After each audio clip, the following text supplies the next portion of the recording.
बहुत पुरानी बात है। एक जंगल में दो पक्के दोस्त रहते थे। एक था गीदड़ और दूसरा था ऊंट। गीदड़ काफी चालाक था और ऊंट सीधा सा। ये दोनों दोस्त घंटों नदी के पास बैठकर अपना सुख दुख बांटते थे। दिन गुजरते गए और उनकी दोस्ती गहरी होती गई। एक दिन किसी ने गीदड़ को बताया कि पास के खेत में पके हुए तरबूज हैं। ये सुनते ही गीदड़ का मन ललचा गया, लेकिन वो खेत नदी पार था। अब नदी को पार करके खेत तक पहुंचना उसके लिए मुश्किल था, इसलिए वो नदी पार करने की तरकीब सोचने लगा। सोचते सोचते वो ऊंट के पास चला गया। ऊंट ने दिन के समय गीदड़ को देखकर पूछा, मित्र तुम यहाँ कैसे? हम तो शाम को नदी किनारे मिलने वाले थे। तब गीदड़ ने बड़ी ही चालाकी से कहा, देखो मित्र, पास के ही खेत में पके तरबूज हैं। मैंने सुना है तरबूज बहुत मीठे हैं, तुम उन्हें खाकर खुश हो जाओगे, इसलिए तुम्हें बताने चला आया। ऊंट को तरबूज काफी पसंद था।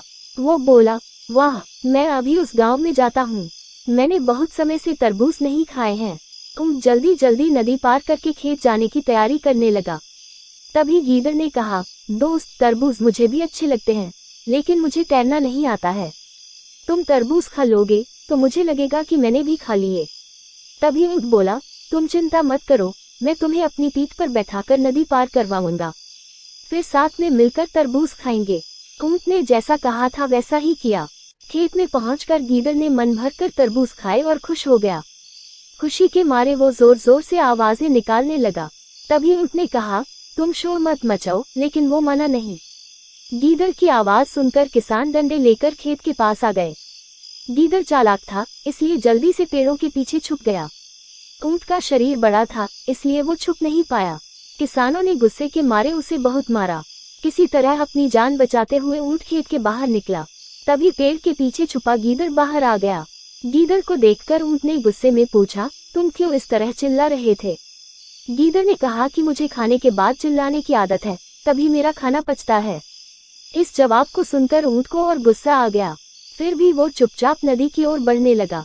नदी के पास पहुंचकर उसने अपनी पीठ पर गीदड़ को बैठा लिया। इधर ऊंट को मार पड़ने से मन ही मन गीदड़ खुश हो रहा था। उधर नदी के बीच में पहुंचकर ऊंट ने नदी में डुबकी लगानी शुरू कर दी। गीदड़ डर गया और बोलने लगा, यह क्या कर रहे हो? गुस्से में ऊंट ने कहा, मुझे कुछ खाने के बाद उसे हजम करने के लिए नदी में डुबकी मारनी पड़ती है। गीदड़ को समझ आ गया कि ऊंट उसके किए का बदला ले रहा है। बहुत मुश्किल से गीदड़ पानी से अपनी जान बचाकर नदी किनारे पहुंचा। उस दिन के बाद से गीदड़ ने कभी भी ऊंट को परेशान करने की हिम्मत नहीं की।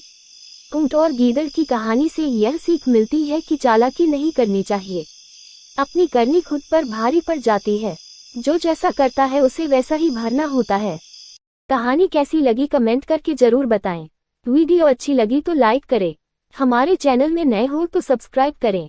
मिलते हैं अगली वीडियो में।